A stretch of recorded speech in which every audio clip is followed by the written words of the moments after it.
ನಮಸ್ಕಾರ. ಇದು ಸುದ್ದಿ ವಿಶ್ಲೇಷಣೆ. ನಾನು ಶಶಿಧರ್ ಭಟ್. ಚೀನಾದಲ್ಲಿ ನಡೆದ ಶಾಂಘೈ ಸಹಕಾರ ಒಕ್ಕೂಟದ ಸಭೆ ಏನಿದೆ, ಅದು ವಿಶ್ವದ ಜಿಯೋ ಪಾಲಿಟಿಕ್ಸ್ ನಲ್ಲಿ ಬಹಳ ಮಹತ್ವದ್ದು ಅನ್ನೋದ್ರಲ್ಲಿ ಅನುಮಾನ ಇಲ್ಲ. ಟ್ರಂಪ್ ವಿರುದ್ಧ ದಟ್ ಭಾರತ, ಚೈನಾ, ರಷ್ಯಾ ಎಲ್ಲ ಒಂದಾದದ್ದು. ಸೊ ಅದಕ್ಕೆ ಸಂಬಂಧಪಟ್ಟಾಗ ಇವತ್ತು ಟ್ರಂಪ್ ಒಂದು ಹೇಳಿಕೆಯನ್ನು ಕೊಟ್ಟಿದ್ದಾರೆ. ನಾವು ಭಾರತ ಮತ್ತು ರಷ್ಯಾವನ್ನ ಚೀನಾ ಒಪ್ಪಿಸಿದ್ದೇವೆ, ಕಳೆದುಕೊಂಡಿದ್ದೇವೆ ಅಂತ. ಸೊ ಒಂದು ದೃಷ್ಟಿಯಿಂದ ಇದು ಎಷ್ಟರ ಮಟ್ಟಿಗೆ ಈ ಬದಲಾದ ಜಿಯೋ ಪಾಲಿಟಿಕ್ಸ್ ಯಾವ ಪರಿಣಾಮವನ್ನು ಬೀರುತ್ತೆ ಅದನ್ನು ನೋಡೋಣ. ಅದನ್ನ ಈಗಲೇ ಹೇಳೋದು ಕಷ್ಟ. ಅದರ ಜೊತೆಗೆ ಅಮೆರಿಕವನ್ನ ಸಂಪೂರ್ಣವಾಗಿ ಬಿಟ್ಟು ಚೀನಾ, ರಷ್ಯಾ ಜೊತೆ ನಾವು ವ್ಯವಹಾರವನ್ನ ಮಾಡೋದಕ್ಕೆ ಸಾಧ್ಯನಾ?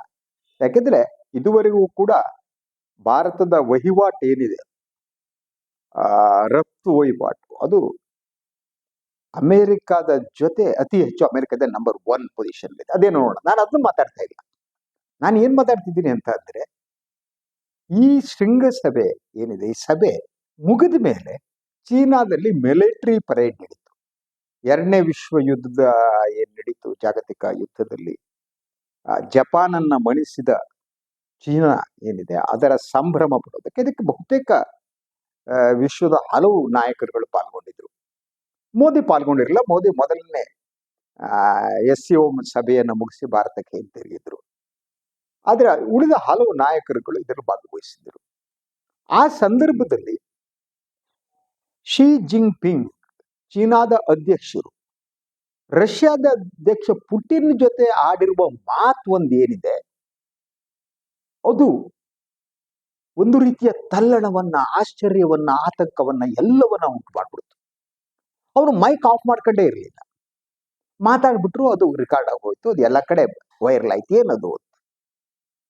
ಶಿ ಜಿನ್ಪಿಂಗ್ ಹೇಳ್ತಾರೆ ಪುಟಿನ್ ಅವರಿಗೆ, ಸೊ ನಾವು ಅತಿ ಶೀಘ್ರದಲ್ಲಿ ಮಿನಿಮಮ್ 150 ವರ್ಷ ಬದುಕುವ ಸ್ಥಿತಿಗೆ ತಲುಪುತ್ತೀವಿ.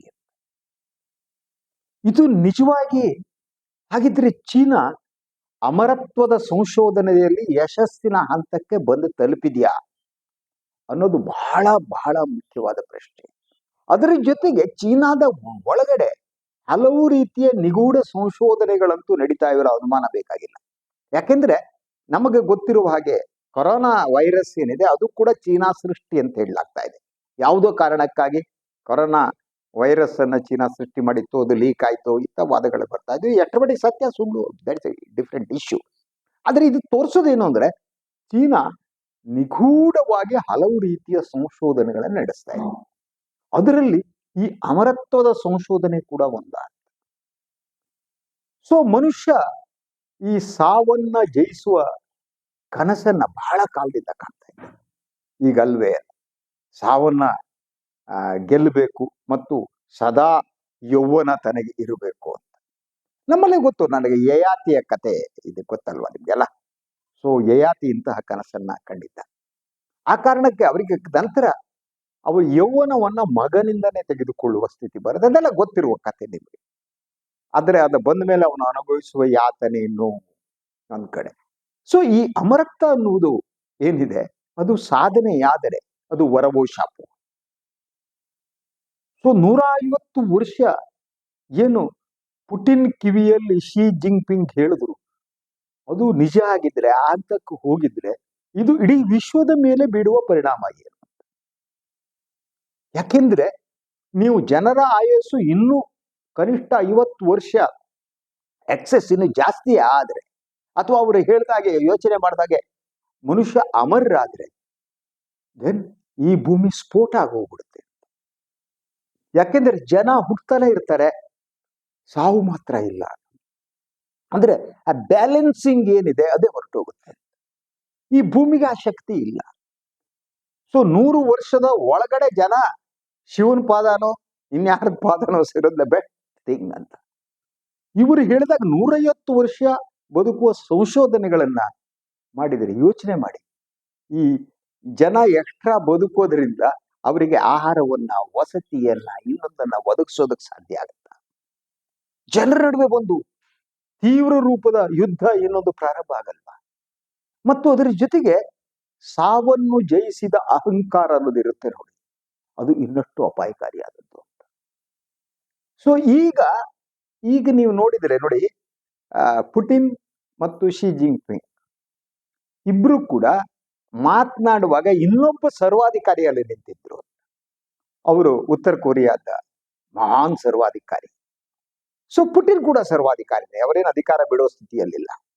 ಶಿ ಜಿನ್ಪಿಂಗ್ ಅವರು ಜೀವಾವಧಿ ಅಧ್ಯಕ್ಷರಾಗುವ ನಿರ್ಣಯವನ್ನು ತೆಗೆದುಕೊಳ್ಳಲಾಗಿದೆ. ಆದರೆ ಒಳಗಡೆ ಅವರನ್ನ ಬದಲಿಸುವ ಯತ್ನಗಳು ನಡೀತಿದೆ ಅನ್ನುವ ವರದಿಗಳು ಇತ್ತು. ಆದರೆ ಅವನನ್ನು ಮಾಡಕ್ಕಾಗ. ಆದ್ರಿಂದ ಜೀವಾವಧಿ ಅಧಿಕಾರವನ್ನ ಅನುಭವಿಸುವುದಕ್ಕೆ ಸಿದ್ಧರಾಗಿರುವ ಈ ನಾಯಕರುಗಳು, ಈ ಸರ್ವಾಧಿಕಾರಿಗಳು ಈಗ ತಮ್ಮ ಆಯಸ್ಸು ಇನ್ನೂ 50 ವರ್ಷ ಇನ್ನೂ 50 ವರ್ಷನೂ ಅಲ್ಲ, ಆಕ್ಚುಲಿ ಪುಟಿನ್ಗೆ 72 ವರ್ಷ, ಶಿ ಜಿನ್ಪಿಂಗ್ ಅಷ್ಟೇ 72, 74 ವರ್ಷ, ಸೇಮ್ ಏಜ್ ಅದು. ಅವರು 150 ವರ್ಷ ಬದುಕುವ ಸ್ಥಿತಿ ಬಂದ್ರೆ ಏನ್ ಕತೆ? ಒಂದ್ ಸುಮ್ಮನೆ ಯೋಚನೆ ಮಾಡಿ ನಾವು.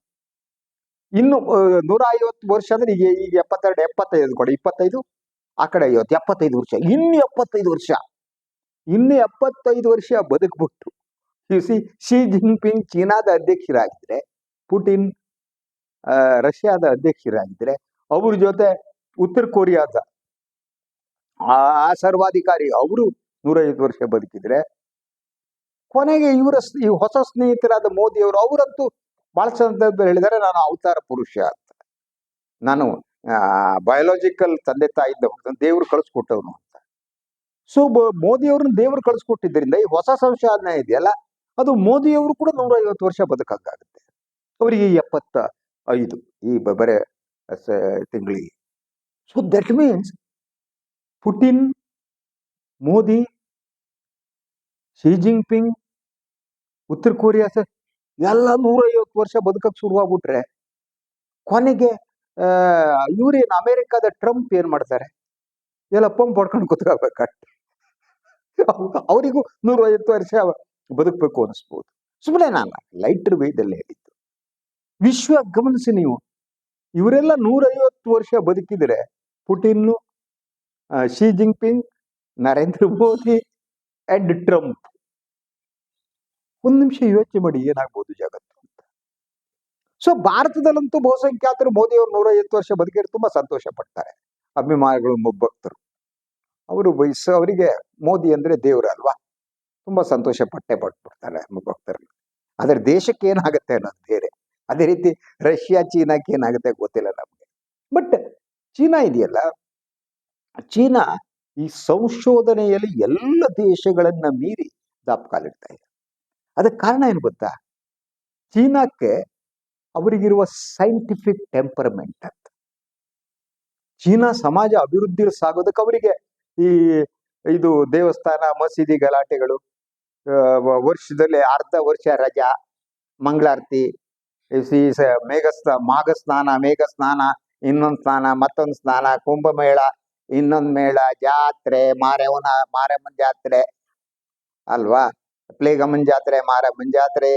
ನಾವು ಇಂಥದ್ರಲ್ಲಿ ಜೀವನ ಕಳೆದ್ಬಿಟ್ಟಿರ್ತೀವಿ. ನಾವು ಜಾತ್ರೆ ಗೀತ್ರೆ ಇಂಥದ್ರಲ್ಲಿ ಎಲ್ಲ ಮಾಡಿಬಿಡ್ತೀವಿ, ನಮ್ಗೆ ಉಳಿದ ಟೈಮೇ ಇರಲ್ಲ ನಮ್ಗೆ. ಸೊ ಚೀನಾದಲ್ಲಿ ಹಾಗಲ್ಲ. ಚೀನಾದಲ್ಲಿ ಯು ಸಿ ದಟ್ ಅವರು ಮೊದಲನೇದಾಗಿ ಧರ್ಮವನ್ನ ದೂರದಲ್ಲಿ ಇಳಿಸಿದ್ದು.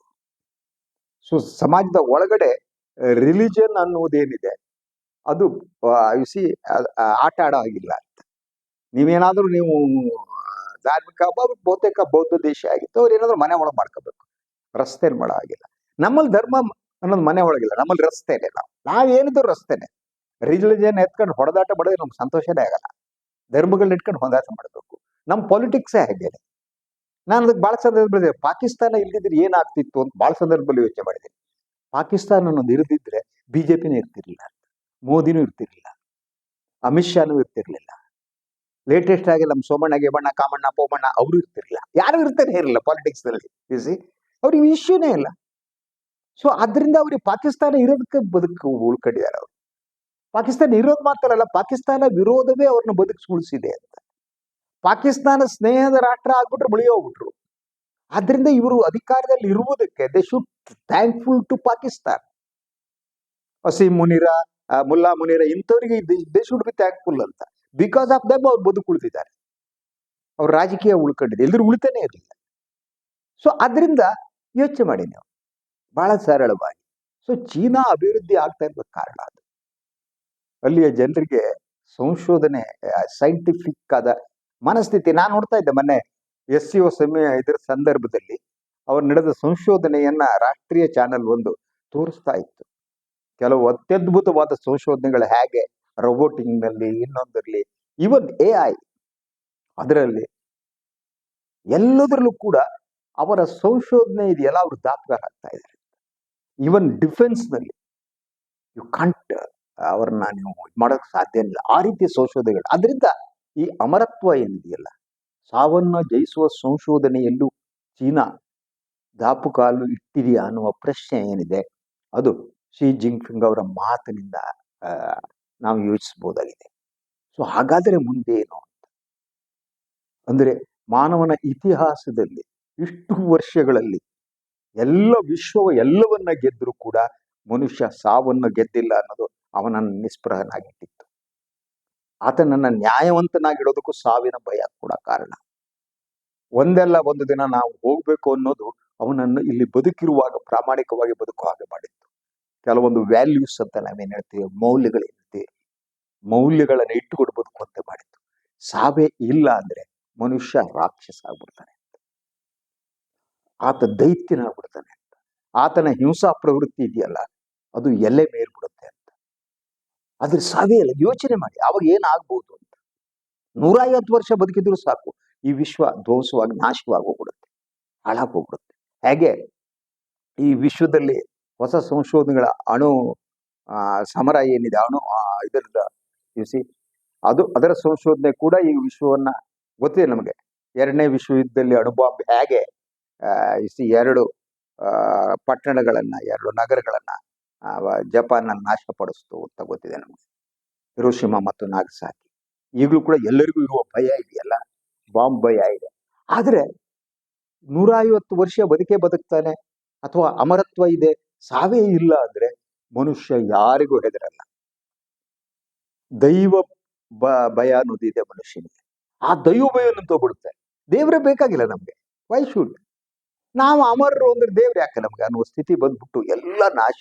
ಅದರಿಂದ ನಾಗರಿಕತೆ ಮತ್ತು ಈ ಆಧುನಿಕ ಸಂಶೋಧನೆಗಳಿದೆಯಲ್ಲ, ಅದು ಅಪಾಯಕಾರಿಯಾಗುವ ಮಾನವ ಕುಲವನ್ನೇ ಅದು ಯಾವ ಹಂತಕ್ಕೆ ತೆಗೆದುಕೊಂಡು ಹೋಗುತ್ತೆ ಅಂತ ಹೇಳೋದಕ್ಕೂ ಸಾಧ್ಯ ಇಲ್ಲ. ಆ ಸ್ಥಿತಿಗೆ ಹೋಗೋ ಚಾನ್ಸಸ್ ಕಾಣ್ತಾ ಇದೆ ನನಗೆ. ಅದರಿಂದ ಇದೇನಾದ್ರೂ ಇಂಥ ಅಮರತ್ವದ ಸಂಶೋಧನೆ ಇದರ ಹಂತಕ್ಕೆ ಬಂದಿದ್ರೆ, ಆ ಸಂಶೋಧನೆ ಅಲ್ಲಿಯೇ ನಿಂತು ನಾಶ ಆಗುವುದು ಒಳ್ಳೆಯದು. ಅದರಲ್ಲಿ ಚೀನಾ ಆಗಲಿ, ವಿಶ್ವದ ಯಾವುದೇ ರಾಷ್ಟ್ರ ಆಗಲಿ, ಆ ಸಂಶೋಧನೆಯಲ್ಲಿ ಯಶಸ್ವಿ ಆಗ್ಕೊಡುದು, ಸಾವನ್ನು ಜಯಿಸುವುದನ್ನ ಕನಸಿನಲ್ಲಿ ಕೂಡ ಕಾಣ್ಕೊಡುದು. ಸಾವು ಇರಬೇಕು, ಆಗ ಈ ಬದುಕಿಗೆ ಅರ್ಥ ಬರುತ್ತೆ. ಈ ಸಾವನ್ನು ಜಯಿಸುವ ಮನಸ್ಥಿತಿನೇ ಅಪಾಯಕಾರಿಯಾದ್ದು. ಆ ಮನಸ್ಥಿತಿ ಪುಟಿನ್ ಮತ್ತು ಶಿ ಜಿನ್ಪಿಂಗ್ ಅವರಿಗೆ ಬಂದಿದ್ದು ನನಗೆ ಭಯವನ್ನು ಉಂಟು ಮಾಡ್ತಾ ಇದೆ, ನಿಜವಾಗಿ ಭಯವನ್ನು ಉಂಟು ಮಾಡ್ತಾ ಇದೆ. ವಾಟ್ ವಿಲ್ ಹ್ಯಾಪನ್, ಈ ಮನುಷ್ಯ ಕುಲಕ್ಕೆ ಏನಾಗುತ್ತೆ? ಸೊ ಈ ಸಾವನ್ನ ಜಯಿಸುವ ಈ ಸಂಶೋಧನೆಯನ್ನ ಅದನ್ನ ಅವರು ತಮ್ಮ ಮಾತ್ರ ಇಟ್ಕೊಂಡು, ಅದೇನೋ ಗೊತ್ತಿಲ್ಲ, ಅದರಲ್ಲಿರುವ ಸಾಧ್ಯತೆಗಳು ನಾನು ವಿವರಣೆ ಮಾಡೋದಕ್ಕೂ ಸಾಧ್ಯ ಆಗ್ತದೆ. Let's wait and C.